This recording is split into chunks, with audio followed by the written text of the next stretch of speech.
إن الحمد لله نحمده ونستعينه ونستغفره ونعوذ بالله من شرور أنفسنا وسيئات أعمالنا من يهده الله فلا مضل له ومن يضلل فلا هادي له وأشهد أن لا إله إلا الله وحده لا شريك له وأشهد أن محمدا عبده ورسوله اللهم صل وسلم على نبينا محمد وعلى آله وصحبه وتابعين وتابعيهم بإحسان إلى يوم الدين وبعد. Falenderimet I takojnë vetëm Allahut Azza wa Jall. Prej Tij ndihmë kërkojmë vetëm prej Allahut falje për gabimet tona kërkojmë.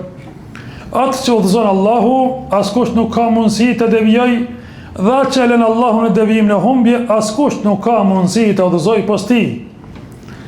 Salatet, selamet, përshëndetet tona më të përzemërta ja dërgojmë pejgamberit Muhammed sallallahu alaihi wasallam, sidomos sot në ditën e Xuma. Si dhe ja dërgojmë familjes së tij të ndershme dhe shokëve të tij besnik dhe mimbar besimtarët të cilët e pasojnë rrugën e Muhammedit sallallahu alaihi wasallam deri në ditën e gjykimit. Elusim Allahun të jemi edhe ne prej tyre.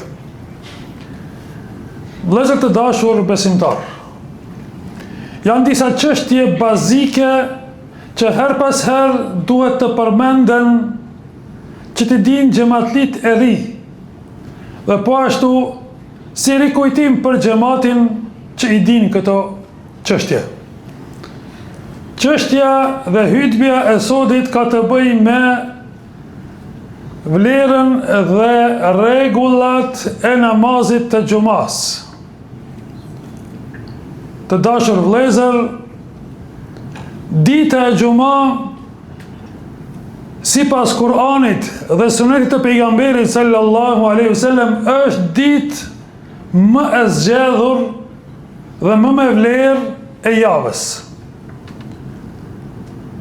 Dita, thot pejgamberi sallallahu alaihi wasallam, më e mirë që lind dielli është dita e Xuma. Pra e ka për qëllim që të lavdëroj dhe të dalloj këtë ditë.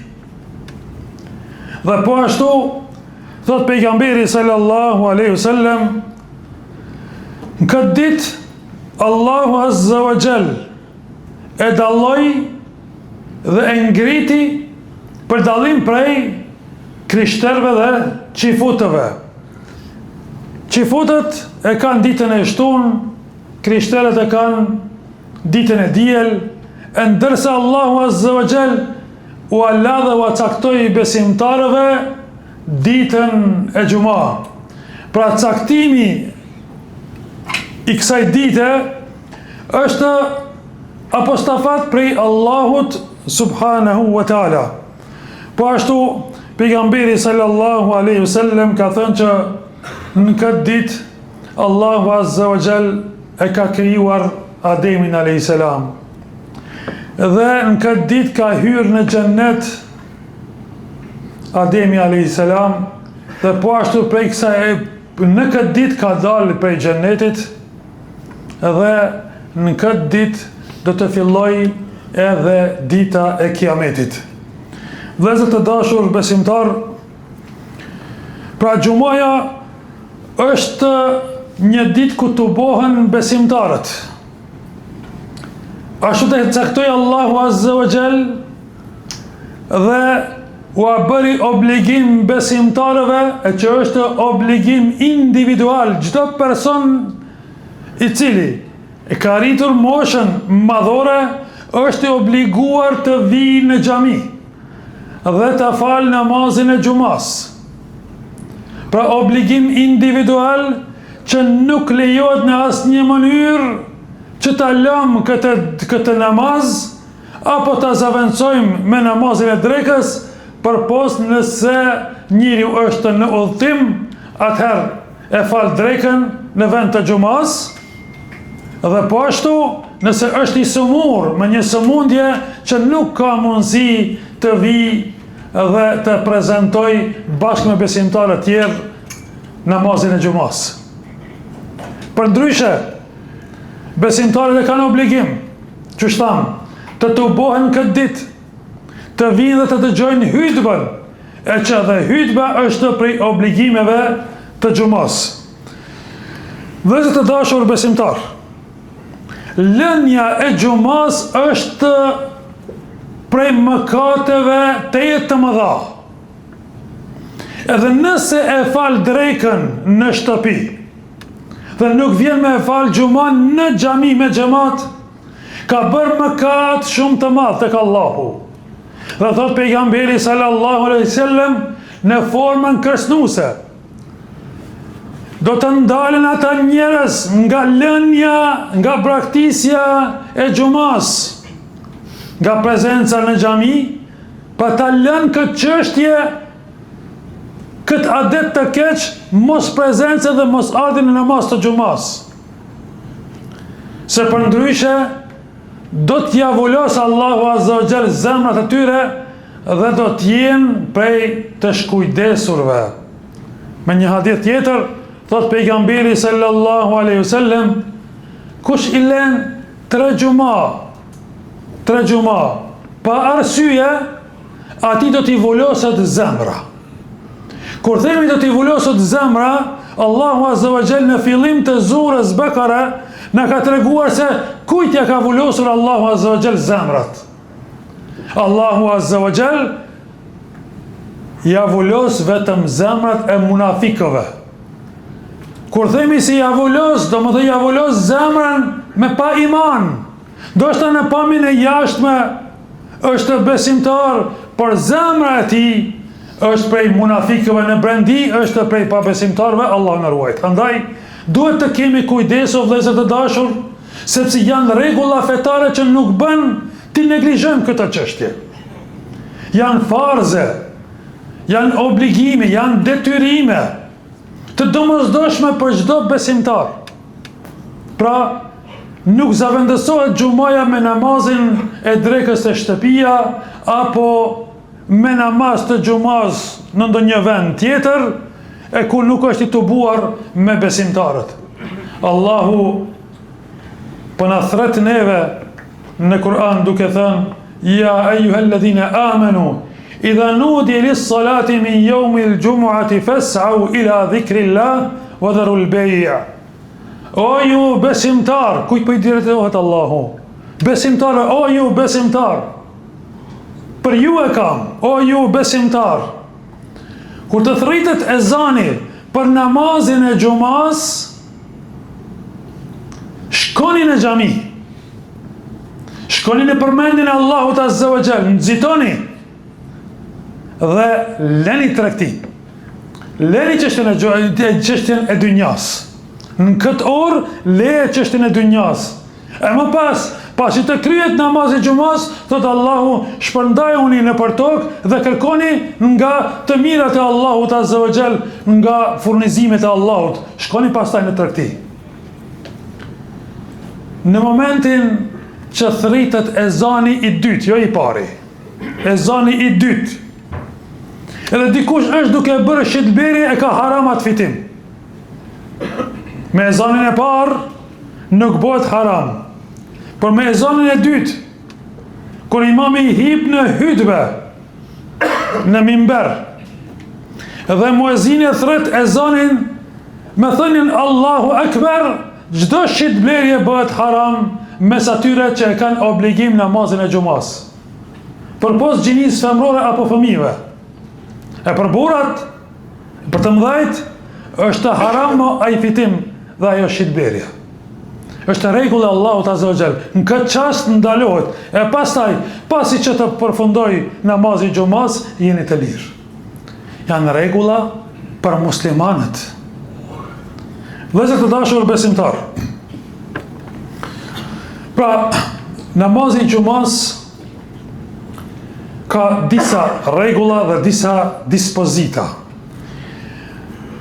Prej dispozitave të namazit të xumas është që gjatë dëgjimit të hutbes nuk lejohet që njeriu të shkujdeset dhe të bisedoj me dikë, apo të nxjerr telefonin, apo të përtyp diçka, apo të luaj me diçka. Pejgamberi sallallahu alaihi wasallam ka thënë: kush i thot shokut tij i cili është duke biseduar në xhami, i thot hesht, ai thot ka bërë lahu, ai pra ka humbë sevapin e ditës së xumë. Andaj, edhe nëse dikush bën gjurmë, nuk ke të drejtë të bisedosh.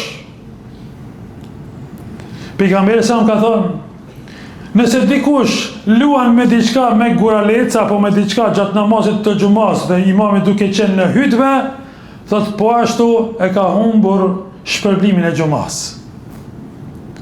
Pra, kemi rregulla, feja jonë është fe e disiplinës. Po ashtu, prej rregullave të namazit të xumas është që mos të qahen rreshtat dhe mos të kalon mbi supet e njerëzve. Por, ku të gjen vend të zbrazet, ulesh. Dhe po ashtu është e urryer, e papëlqyer që dikush t'i ndan 2 persona nëse nuk ka vend për atë, t'i ndan 2 persona dhe të futet të ulet aty. Thot pejgamberi sallallahu alaihi wasallam, kush pastrohet në ditën e xuma, atë sa mundet më u pastru në shtëpi. Dhe më pas, parfimoset dhe vjen në xhami. Dhe nuk i ndan 2 persona, nuk futet mes 2 personave. Dhe fal aq sa ju të dhënë mundësia me fal, derisa të hip imami në mimber, ati personi do t'i falen mëkatet mes 2 xumave. Pra nga kjo xuma deri në xumën e ardhshme, nëse vepron kështu njëri do t'i ketë mëkatet e falura. Shikoni çfarë shpërblimi prej Allahut azza wa jall. Andaj, këtu u përmenden disa rregulla tjera në këtë hadith. U përmend pastrimi, është prej sunetit të pejgamberit sallallahu alaihi wasallam që njeriu të pastrohet para ardhes në namaz. Prej rregullave të xumas, prej sunetit të pejgamberit alayhis salam është që njeriu të parfymoset. T'i vesh rrobat më të mira që i posedon. Të vi sa më herët në xuma. Se pejgamberi sa më thot, njeriu sa më herët që të vi në xuma është sikurse me prek kurban një deve, pastaj si një lop, pastaj si një dash, më pas si një pul, dhe më pas si me dhënë sadaka një vez. Edhe kur të hip imami në mimber, melekët i mbyllin librat e regjistrave që i kanë shënuar se kush vjen më herët për këtë shpërblim. Dhe nuk shënojnë më, por qëndrojnë melekët dhe dëgjojnë imamin që bisedon dhe që ligjeron në hutbe. Dhe të dashur, namazi xumas nuk ka sunete të rregullta që i ka fal pejgamberi sallallahu alaihi wasallam para namazit të xumas, por ka ardhur në hadith që vjen në xhami njeriu më herët dhe mund të falet aq sa ju është dhënë atij mundësi më fal. Pra mundet me i fal 2 plus 2 rekate plus 2 rekate, aq sa don pra një besimtar mund të falet derisa të hip imami në mimber. Dhe po ashtu, pasi që të falet xumaja, prej sunetit të pejgamberit sallallahu alaihi wasallam është që të falen 2 rekate namaz pas xumas ose 4 rekate, pra 2 plus 2, të falen pas xumas. Kjo është prej sunetit të pejgamberit alaihi salam. Ka ardhur një transmetim që pejgamberi alaihi salam nëse i ka fal në xhami, i ka fal 2 plus 2 pas xumas, pra 4 rekate, e nëse ka shku në shtëpi atër i ka falë 2 rekate sunet pas xumas. Pa këto vëllezër të dashur ishin disa rregulla të namazit të xumas dhe një rikujtim që ka thënë Allahu azza wa jall, dhe përkujtojini besimtarët sepse përkujtimi i bën dobi besimtarëve. Aqulu qawli hadha wa astaghfirullaha li wa lakum walhamdulillahi rabbil alamin.